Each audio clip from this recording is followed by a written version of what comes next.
Sing it. I can't sing. Hello. Happy holidays. I hope you guys are having a great weekend as most of you guys are shopping for presents and trying to stay out of crazy traffic jam and chaos out on the streets. Welcome to the Fantasy NBA Today podcast, a Sports Ethos presentation. This is Aaron Bruski, and with me is FSWA Hall of Famer Steve, Dr. A. Alexander. And before you guys get settled in as you guys are doing all of your holiday hullabaloo, go ahead and subscribe to this podcast on whatever player you guys are listening to. And if you're watching this on YouTube, hit the subscribe button, hit the thumbs up button, do those 5-star reviews.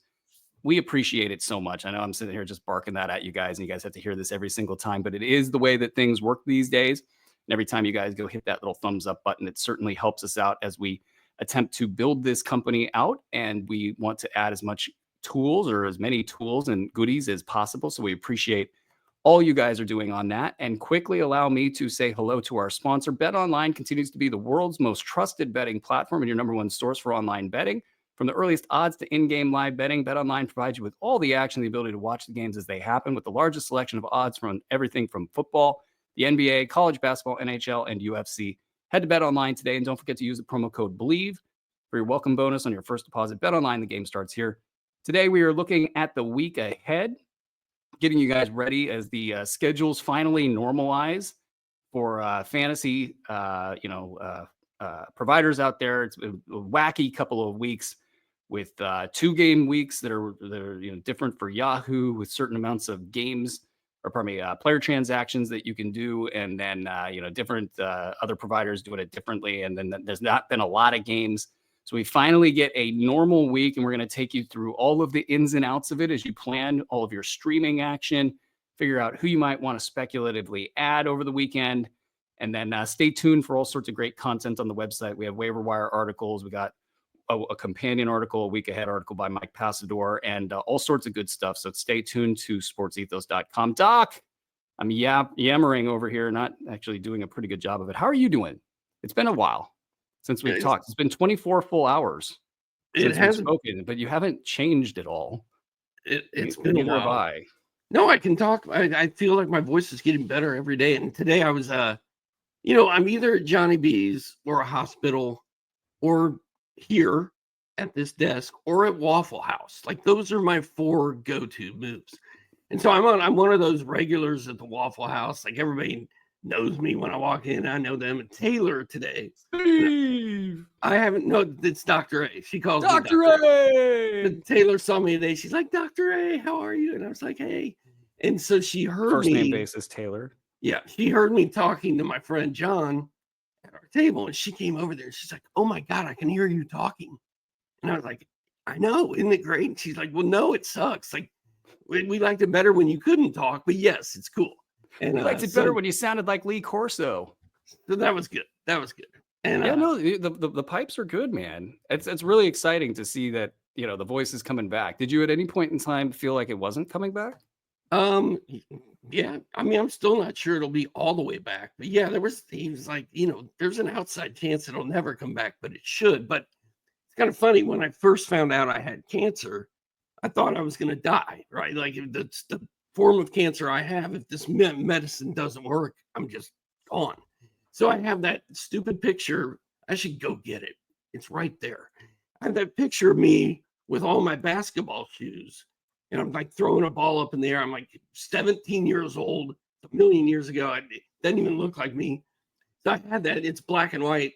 So I had a bunch of those copies made, and I signed them. To Denny, best wishes, Dr. A. And I just gave them out to like my friends, and nobody knew I was sick. They're like, why are you giving me this? I'm like, just cause. And they're like, oh my God, I love it. I'm going to put it on my fridge. They're like, what, do you have cancer or something? Yeah. And so they, and I gave Taylor one and signed it, from Dr. A. And she's like, what is this? Like, what's wrong with you? Then the newspaper did a story about me getting into the Hall of Fame. So she read the story, and the next time I went in there, she's like, oh my God, you're famous. I'm putting this in a frame. But so now she knows why she got that picture. And now she's like, oh my God, it's pretty wild. The whole thing's wild, and I've had a little kind of half of that. Like obviously, TOS wasn't going to kill me, or at least I don't think it's going to kill me. When something's kind of taken from you at such a large level, and then if you get told that you have cancer, that you're about to die, or whatever have you, that's that's a huge moment to be able to bounce back through that. It's an inspirational kind of a deal. So congrats, man. It's great news, and your voice coming back. It's awesome, man. You got the pipes. You were a writer all those years, and you got the golden pipes. And I see you're moving around there behind your desk. So I don't know if you're going for the picture or what. I'm just gonna go get the picture. You're gonna get the picture? I love it. Let's start the show and okay. All right. I'm gonna start the show. All right. Couple big picture items here. We got one team with 4 games. It's Sacramento. Yay! We get to talk about the Kings. 12 teams have 3 games. 17 teams have 2 games. So it's a pretty good. I mean, if you got teams in the 13-team bucket that got 3 or 4 games, you got a nice little advantage this week. Some schedule notes. There's no games for fantasy purposes on Tuesday or Wednesday. NBA Cup Final is on Tuesday. So that's not being counted for I don't know any provider that's counting that game. So, of course, Sac's got the best schedule. Then the best teams to target streamers for Monday and Friday are Charlotte, Philly, Cleveland, and Miami. We're going to go into these teams here in a little bit. Thursday and Saturday are heavy game days. So 13 and 12 games. That's going to make streaming practically impossible on those days. So just know that. Monday, 6 games. So streaming's possible depending on your settings there. Friday and Sunday are low traffic days, only 3 games each. So we'll spend a little bit of time on those games to target. So in terms of targeting streamers, we'll get into that in a quick second, but I want to spend this quick open here on Sacramento. We know everybody knows who we're going to talk about, at least for 5 seconds, maybe a minute. 5 minutes. 5 minutes, maybe 20 minutes. If they we all know you're going to talk about this for 5 minutes. I will just all right. sit here and admire this picture of myself. You should put that on the screen, by the way, at that point. Here we go. Yeah. And you could see all the shoes that a young, svelte, look at that. You look like you should be in those shoes, dude. Yeah. You're tall, right? I'm correct in understanding like 6'1". You're like 6'1". Yeah. So Steve's holding up a picture of him when he's 17 years old? Yeah, something like that. Yeah, 17 years old. He's got all these shoes that he's been running around feels like the greater United States, getting players to sign. And they did an article on you in the paper, and you look like you could wear the shoes and go dunk. Yeah. Like you could just go yam on somebody. I could yam a tennis ball back in the day, but that was that's about as high as I ever got. That's pretty good. But yeah, the newspaper took this picture, so it's like it's actually pretty fun picture. Like that's why you want to subscribe on YouTube and hit the thumbs up button. If you're a pod only listener, you're missing out on the great Dr. A with all of his shoes, signed pictures. I swear somebody should have said, "What do you got, cancer, man? Like, why are you giving me this?" That would have been great. Well, everybody calls me Doc and Dr. A, and they all know what I do. So, and they all treat, I get called the local celebrity guy all the time, even though I'm not really a celebrity. But I just okay, fine. I'm going to give everybody, all my friends are getting a picture of Dr. A, whether they want it or not. Well, I never brought a picture of Dr. A. I'm kidding. What we were talking about though is Keon Ellis. The important thing here is Keon Ellis, everybody. Oh yes, let's get back to Keon Ellis. Yeah, Keon Ellis. Okay, are you gonna pick him up for streaming purposes? It's been bad, but not that bad. Like bad for Keon Ellis is still like top 165 without looking it up. Like, but it's been bad. Like they don't want to play him. When I say that with several caveats that I'm not even going to get into. The bottom line is they just don't want to play him right now. They feel like they've kind of turned things around a little bit, but with each loss, it's going to be very stressful in Sacramento in the front office. Notice that the front office in Sacramento didn't get ranked in the top 20 in the Athletics article ranking the front offices. I'm sure that pissed some people off over there. Like guaranteed that pissed some people off over there. But yeah, no, it's a topsy-turvy situation over there. So Keon Ellis has sort of been on the outside looking in a little bit. But because he gets steals, because he gets blocks, because he gets threes, he's pretty valuable, top 175 in 9 cat leagues on the season in just 20 minutes per game. In a 4-game week in this kind of a situation, do you think it's worth grabbing him as opposed to, say, a higher level free agent that most people are on? I mean, I think it's worth a shot. Like if I'm sitting on Brandon Przemski, who plays 2 games, I'd rather have Keon Ellis, who plays 4, and they're all at home. If I'm sitting on Quentin Grimes, I think I'd rather have Keon Ellis for 4 games. So it depends on Zach Risachet for 2 games or Keon Ellis for 4. I think I'd rather have Keon Ellis. So yeah, I think it's valid. And there's no guarantee that you win that deal. I mean, Risachet could be better in 2 games than Keon is in 4. But I think for the gambling aspect of it and the trying to hit a home run and hope that Keon has 1 good game out of those 4, I think it's worth a gamble.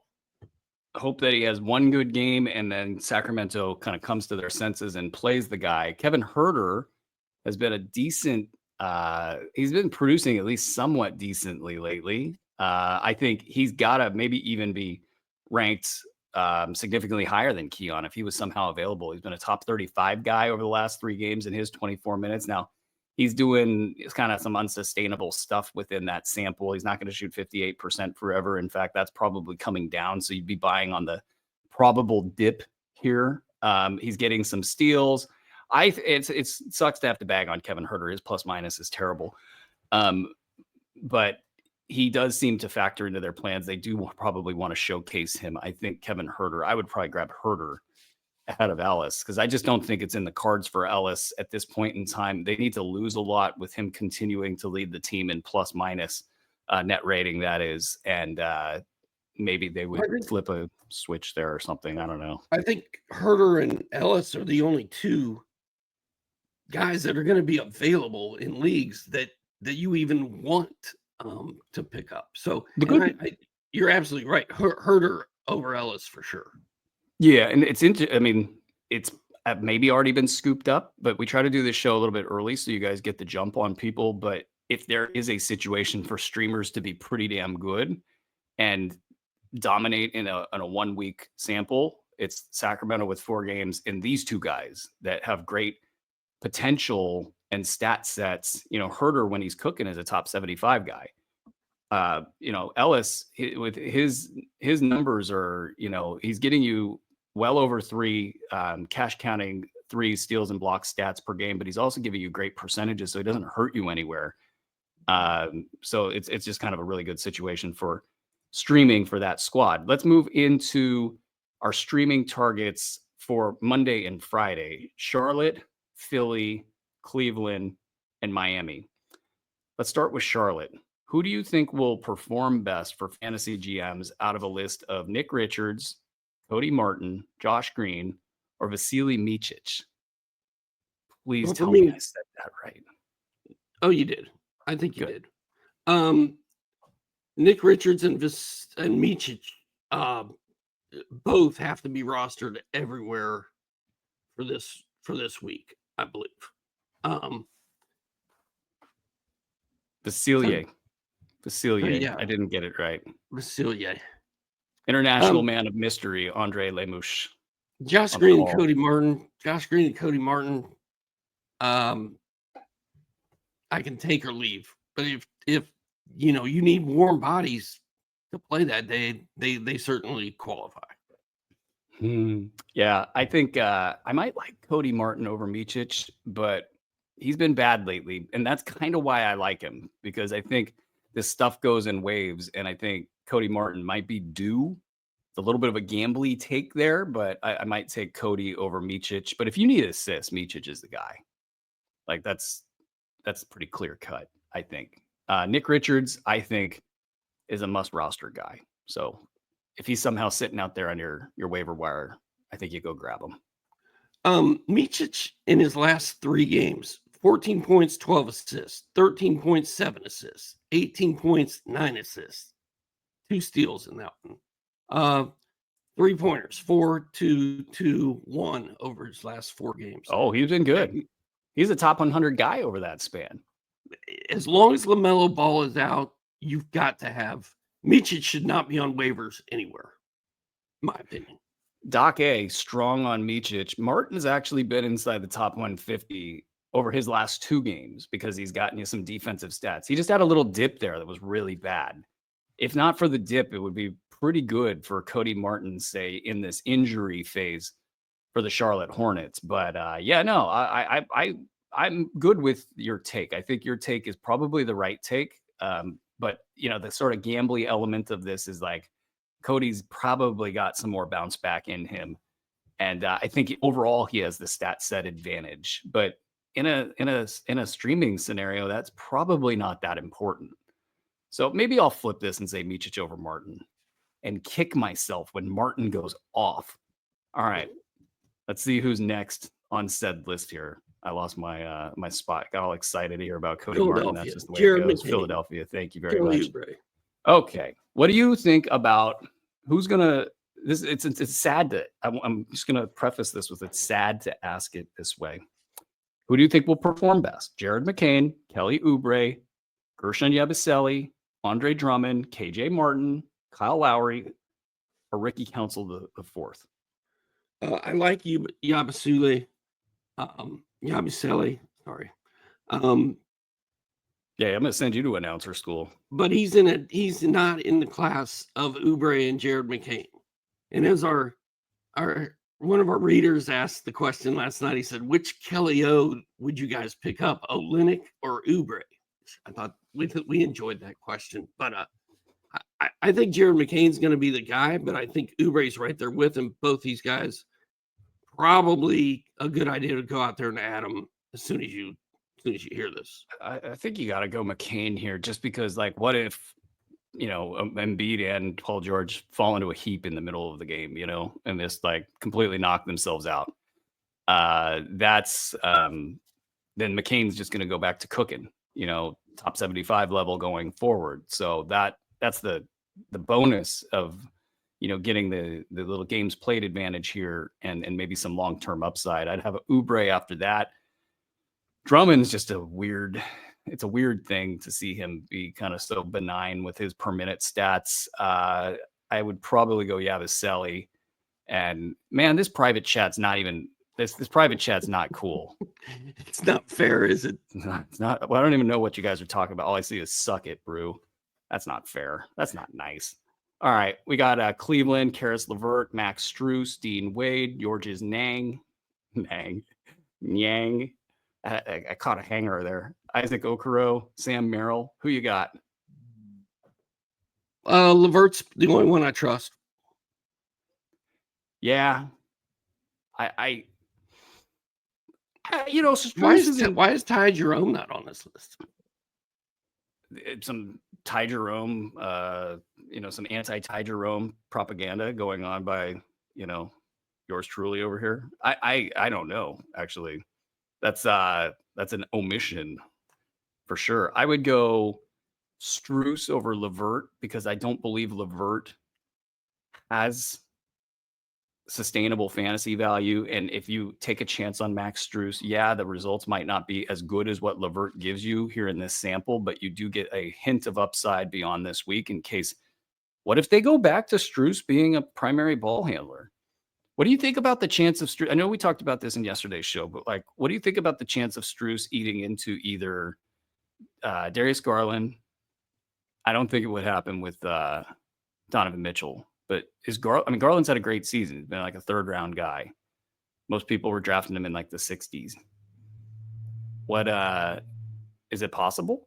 If Cleveland wasn't so damn good, absolutely. I'd be like, oh yeah, there's a decent chance Strus is going to mess up Darius Garland. But with the way that Cleveland has played and started this season, they're not going to mess with this, man. Like they do not want Strus to come in and mess it up. So I wonder if they're ready to experience a natural dip, like they've played over their skis a little bit, and then the slide is coming, and then who knows what's going to happen with Strus in that mix.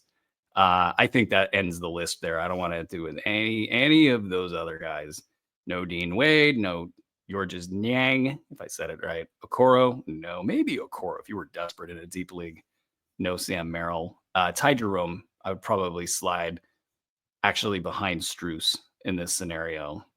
I feel like he's got the staying power between he and Karis LeVert, but maybe I'm wrong there. Miami's got Duncan Robinson, Haywood Highsmith, Jaquez Jr., Kevin Love, Drew Smith for his random one-off games, and then Pell Larson, the great Pell Larson. Any of these guys rise above the others? Completely unprofessional, but I literally never watched this team play. I don't have any Miami players on my rosters. I would say Jaime Jaquez just because I like him the best out of these guys. I know Haywood Highsmith has been doing stuff, and Duncan Robinson is always going to get minutes for that team and hit three. So I guess I'm going to say Haywood without looking up the numbers. Hey, anytime you preface something, it always it keeps it anything you say after that from mattering. I think I would go probably Duncan. He's been good lately, and Highsmith is sort of all over the board. He had a nice little start to this season, but then like looking at the last week numbers, and it's like, ouch. Jaquez, I don't know what the hell's going on with him. Kind of wonder if Jimmy Butler does exit stage left, if that somehow unlocks Jaquez, but his fantasy stat set's so bad it doesn't really matter to me. Maybe Jovic? Maybe.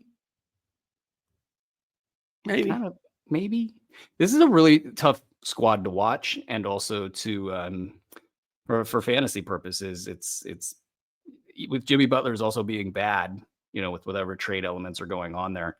It just is like Tyler and Bam, and that's it.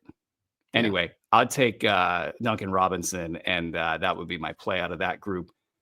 Now, excluding Nick Richards and Jared McCain, who would be your top streamer that we've talked about out of all of this group?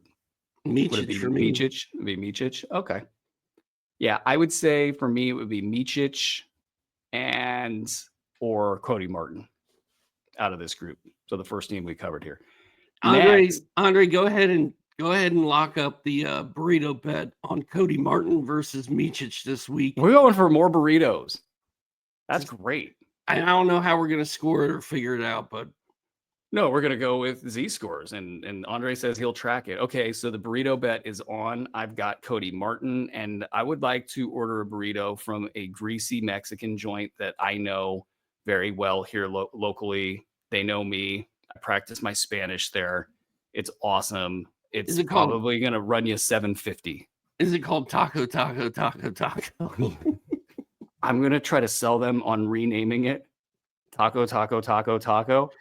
And they're going to say, get out of here, gringo. Get out of here. If you're curious as to what I'm talking about, just Google Taco. I think 911. Might just treat that as just taco. You might just get a definition of a taco, but maybe you'll get the Reno 911. All right, let's look at the teams with Mondays and Sundays games. We've already covered SAC. So like Kevin Herter and Keon Ellis, if we're talking about a 2-game sample here, if you're trying to just play the streaming game and you want to try to aim for players that have Monday and Sunday, Isaac Jones has a role on this Sacramento Kings team. I don't think that role is going away. I don't know if he can be the 3-point shot blocker that they need to play next to Domantas Sabonis to actually kind of like complete a good upper tier playoff squad. Until they get that, they have no chance. It will never happen for them. And I don't think he's that guy. And his stats are sometimes just non-existent, but he has a role. Would you have any interest there? In Isaac Jones, Isaac someone?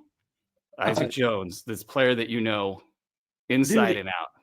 If Isaac Jones was standing in this office right now and looking at me, I would not know who he is. The Isaac Jones challenge. We need 2 individuals to go to Steve's upstairs loft there, and we need one of them to be Isaac Jones and the other to be a random person. And then we'll see if he can differentiate between the two. His stats aren't great. They're not great all year, but like he gets in the middle of the action. Like he every now and then he gets a block. He's not afraid of shooting the threes. His numbers are really bad because he's played a lot of low minute games. I just kind of wonder if he'll slam together, say, 40 minutes, 60 minutes in these 4 games. Actually, I would say if I had to project, he would get no less than 60 minutes in these 4 games over the next week. It's a grab bag. You just don't know. But if he reached up in this kind of a situation where you got 2-game weeks out there in a deeper format that says you have 200 players rostered, just give him a look. Just give him a look, I say. Okay. Denver has Monday and Sunday games. Who do you like better? Do you like Russell Westbrook? Jamal Murray. Jamal Murray feels like he's going to be playing this week. So with that, who do you like better? Let's assume that Murray's playing. Do you like Westbrook or Watson? Why are we assuming that Murray's playing? I just think he's going to play. It's just a hunch. I feel like he's not. If he's not, well, if he's not, Westbrook. Then it's Westbrook. Yeah, by a mile. But let's say he plays, and it's a tougher choice. If he plays, then it makes it a lot better, tougher question. You can have Westbrook, Watson, or even Strother. I'm going Westbrook either way. Either way. Okay. Yeah, I would actually do that either way as well. I think Watson's been kind of crowded out with the return of Aaron Gordon. So Westbrook, keep your eye on Westbrook from a streaming perspective if you're targeting Monday and Sunday games. Toronto also has Monday and Sunday games. You got Kelly Olynyk, Ochai Agbaji, Davion Mitchell, my guy Jonathan Mobo, Jacoby Walter. You got a lot of good options here. Which one do you like best? My order is Agbaji 1,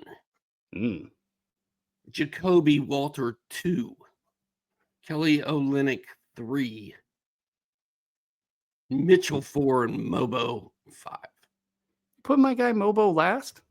I did. You just do to spite me? You should send Mobo and Isaac Jones to my office right now and have them both here. And I'll have to figure out who both of them are. Well, Mobo is probably the more muscular one, and Jones is a little rounder. I'll give you that hint. Okay. But okay. And I'm getting phonetics in the private chats. Ochai Agbaji. I thought that's what I said, but Rick always calls him Ochai, and that's what I see. Rick's been teaching me wrong names. Yeah, you did that with Shadon. It's Shaden, and I'm running around calling him Shadon. Like on radon. Air. Like when you get a radon test when you sell your house. Biggest scam going in this friggin' country, by the way. I love it. No, Andre, he's mad at us as usual. I love it. Okay, so I like Agbaji just in general for season-long value, but Olynyk, he had a real stinker in his second game back. First game back, all gravy. Second game back, stinker. I kind of wonder if they were just tapping the brakes a little bit and just like, hey, we've got a good rest situation, and as far as the light schedule, and we don't want you to get dinged up. They also had weird stuff going on with Jakob Poeltl, in the lineup, out of the lineup, in the lineup, out of the lineup. If Olynyk was getting 25 minutes a game right now, I'd probably have him number 1. But he's not. He's getting like 14. Yeah, it's just a ramp up phase. So who knows how that all shakes out. And it's always tempting with Olynyk because unlike Agbaji, whose value's heavily weighted in the field goal percentage category, that not heavily weighted, but it's I'd say that might be his top value proposition. And that's not doing the trick in a lot of head-to-head leagues. I like Olynyk's stat set because it does the trick in a lot of fantasy leagues. So it's tempting to put Olynyk over Agbaji, but the right answer for me is probably Agbaji over Olynyk. Mobo's been actually decent lately, actually getting minutes just outside of the top 150 for value. So I'll put him third. Jacoby interests me more than Mitchell. Mitchell's kind of a whack fantasy guy. He gets minutes but doesn't produce. So I'll go Jacoby Walter, then Mitchell. Hey, if you're listening via podcast, make sure you're subscribed and leave a 5-star review, If you are watching us on YouTube, make sure you subscribe to the Fantasy NBA Today podcast. so you aren't missing any content. And we're actually just putting content out on different channels right now, trying a bunch of different things out. So you just subscribe to them all and make sure you get all of our free stuff. We got some start sit decisions here, Doc. I want to run through a few of them with you. Oh, how many games do they play? Do we know that? Are they? I got you. Yeah, I got you right here. Interesting questions. How about I don't know if somebody would be really doing this particular start sit decision. I feel like both of these guys are probably playing for a lot of squads, but let me flip this question into who do you like better this week? Question. Do you like Jalen Johnson for 2 games or RJ Barrett for 3? There we go. Ooh. Dude, that extra game. It's so valuable. I mean, I'm playing both of them. I'm playing Jalen Johnson with 2, and I'm playing RJ Barrett with 3. But I like Jalen Johnson way better as a fantasy player, obviously. I'm starting both of them. I Depending on how can't many imagine a roster where I would have one of those guys on my bench. I was just thinking maybe shallow rosters, and you've got a lot of 3-game players on your But roster. even in yeah, that's why I was looking at this.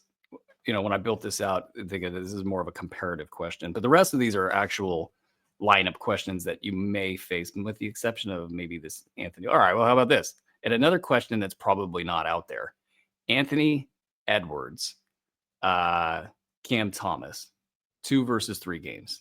I love it. I love this for so many different reasons. Anthony Edwards 2 games, Cam Thomas for 3.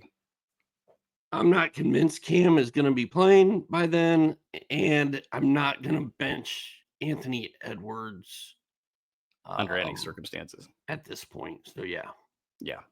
Okay. What about Colin Sexton 3 games, Kevin Huerter 4 games?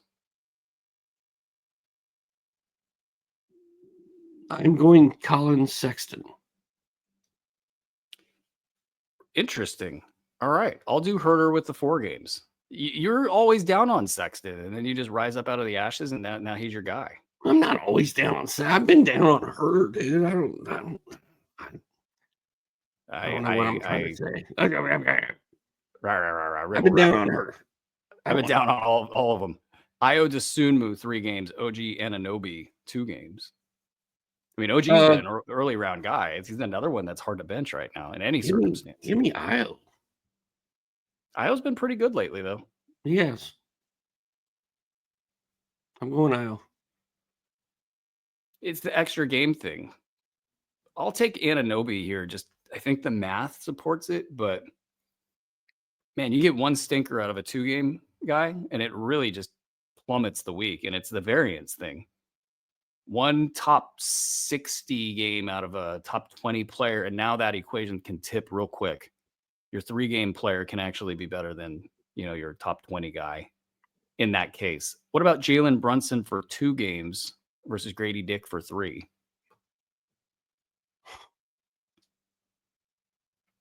I'm playing both of them, but in this instance, I'm going to go Brunson. Man, it is tempting, but I'll say Jalen Brunson here. I think I'll take the consistency that Brunson brings as a top 50 player. Yeah, that thing could tip over if he has a bad game, but I don't think it will. He's been fairly consistent this year. Focal point. Grady Dick can just kind of come and go. Rim shot. Dyson Daniels, 2 games. Josh Giddey, 3 games. Honestly, can you imagine what Grady Dick has gone through in his whole life? Of his life? It's poor guy. Honestly, and then there's assholes like me doing this on air. Where were we at? Dyson Daniels 2, Josh Giddey 3.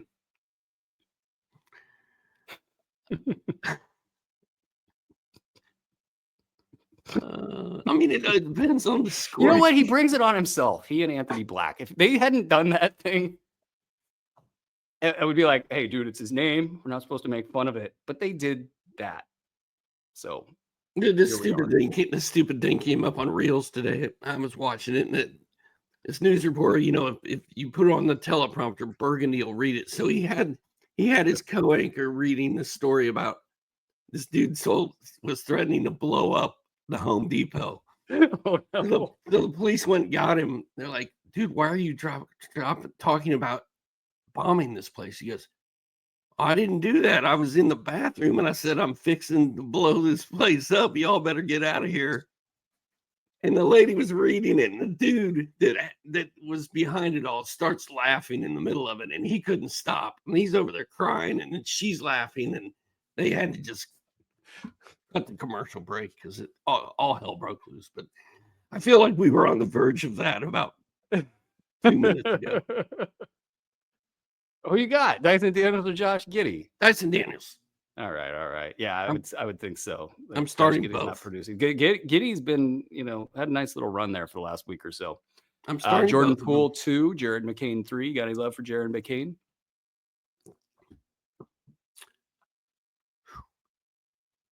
It's another very good question. If I would go McCain.